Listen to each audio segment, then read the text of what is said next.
Good morning మిత్రులందరికీ నమస్కారం. ఆంధ్రప్రదేశ్ రాష్ట్రంలో 6వ తారీఖు నుంచి బోగస్ పెన్షన్ల ఏరివేత ప్రక్రియ ప్రారంభమవుతుంది. వైఎస్ఆర్ కాంగ్రెస్ పార్టీ ప్రభుత్వ హయాంలో విచ్చలవిడిగా మంజూరైనటువంటి బోగస్ పెన్షన్లపై కూటమి ప్రభుత్వం కొరడా జులిపించనున్నది. తప్పుడు సదరం ధృవపత్రాలతో చాలా మంది పెన్షన్లు పొందుతున్నారు. వీటిపై ప్రభుత్వానికి ఇబ్బడి ముబ్బడిగా ఫిర్యాదులు అందుతున్నాయి.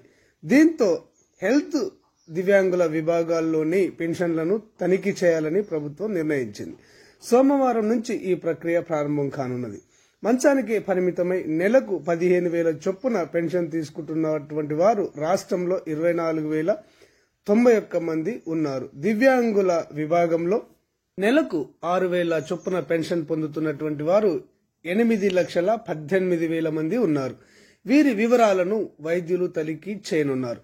ఈ మేరకు జిల్లాలకు మార్గదర్శకాలు జారీ అయ్యాయి. వాటి ప్రకారం వైద్య బృందాలు మంచానికే పరిమితమైనటువంటి వారి ఇండ్ల వద్దకే వెళ్లి పరీక్షిస్తాయి. దివ్యాంగుల కేటగిరీ వారిని దగ్గరలో ఉన్నటువంటి ప్రభుత్వ ఆసుపత్రుల్లో పరీక్షిస్తారు. ఒక్కో వైద్య బృందం రోజుకు కనీసం 25 మందిని తనిఖీ చేయనున్నది. పెన్షన్దారులు హాజరు కాకపోయినా, వైద్య బృందం ఇంటికి వెళ్లినప్పుడు అందుబాటులో లేకపోయినా వారి పెన్షన్ను హోల్డులో పెడతారు. తనిఖీలు పూర్తయిన తర్వాత వాటిలో మళ్లీ 5% లబ్ధిదారుల వివరాలను ర్యాండమ్ గా పరిశీలించడం అనేది జరుగుతుంది.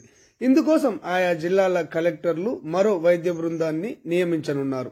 ర్యాండమ్ తనిఖీల్లో అనర్వులకు ఇంకా పెన్షన్లు కేటాయించినట్లయితే ఇక్కడ అందుకు బాధ్యులైనటువంటి వైద్యాధికారులపై చర్యలు తీసుకోనున్నారు.